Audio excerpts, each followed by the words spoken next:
See how adrenaline involve in increasing force of contraction of heart. ठीक है, तो ये हमारा स्ट्रक्चर एड्रेनालिन का।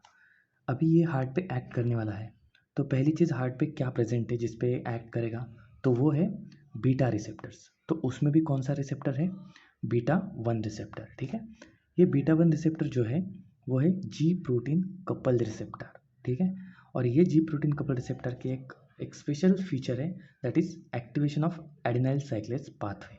जब भी कोई अगोनिस्ट, जैसे कि adrenaline is a agonist for beta 1 receptor, जब भी कोई एगोनिस्ट बीटा 1 रिसेप्टर को बाइंड होगा तो वो क्या करेगा, जी प्रोटीन का, वो खुद एक जी प्रोटीन कपल रिसेप्टर है, तो एक पाथवे एक्टिवेट कर देगा जिसका नाम है एडिनाइल साइक्लेज पाथवे। इस पाथवे में कैल्शियम का इन्फ्लक्स बढ़ जाता है मसल सेल्स के अंदर। तो ये कैल्शियम कहाँ पे स्टोर होते हैं, सार्कोप्लाज्मिक रेटिकुलम। जैसे हमारे सेल्स में एंडोप्लाज्मिक रेटिकुलम है, वैसे ही मसल नॉर्मल सेल्स में एंडोप्लाज्मिक रेटिकुलम है, लेकिन जो मसल सेल्स है उसमें है sarcoplasmic reticulum. This is the source for calcium ions. Okay, तो जैसे ही एडिनाइल साइक्लेज पाथवे एक्टिवेट होगा, कब एक्टिवेट होगा, जब हमारा एड्रेनालिन बीटा 1 रिसेप्टर को बाइंड होगा। ठीक है, तो जैसे ही पाथवे एक्टिवेट हो जाता है, it sends the message to sarcoplasmic reticulum to release calcium ions. Now this calcium ions forms the complex with troponin C और काल्मोडुलिन। तो हमारे सेल में और दो प्रोटीन्स होते हैं, एक होता है ट्रोपोनिन सी और दूसरा होता है काल्मोडुलिन। तो इनमें से कोई एक के साथ कैल्शियम एक कॉम्प्लेक्स बना लेगा, जिससे कि एक कॉम्प्लेक्स बनता है, उसका नाम है calcium calmodulin complex.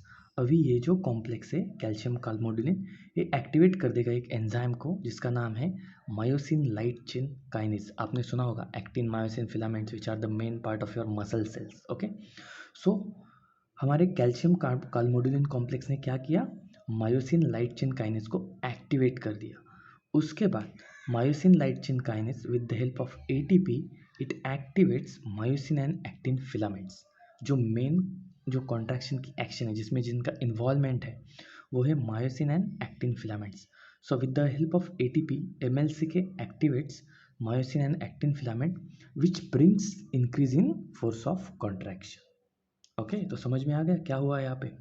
Adrenaline bind हुआ बीटा 1 रिसेप्टर को, बीटा 1 रिसेप्टर खुद एक जी प्रोटीन कपल रिसेप्टर है। तो और एक चीज़, this is GS receptor, GS stands for stimulatory. Okay, तो ये है स्टिमुलेटरी रिसेप्टर। जैसे ही हमारा एड्रेनालिन बीटा 1 रिसेप्टर को बाइंड हुआ, उसने स्टार्ट कर दिया एडिनाइल साइक्लेज पाथवे, जिसकी वजह से सार्कोप्लाज्मिक रेटिकुलम जो मसल सेल्स में ऑर्गेनल प्रेजेंट रहता है, उसने क्या किया, कैल्शियम का इन्फ्लक्स बढ़ा दिया। जैसे ही कैल्शियम का इन्फ्लक्स बढ़ गया, सेल्स के अंदर और सारे प्रोटीन्स हैं, उसमें से दो प्रोटीन है, एक है ट्रोपोनिन सी और दूसरा है काल्मोडुलिन। उनमें से कोई एक के साथ कैल्शियम एक कॉम्प्लेक्स बना लेगा, वो कॉम्प्लेक्स एक्टिवेट कर देगा मायोसिन लाइट चेन काइनेज को। With the help of ATP this myosin light chain kinase activates actin and myosin filaments, and which brings the increase in force of contraction. So this is the simple mechanism of action of the your adrenaline. Thank you.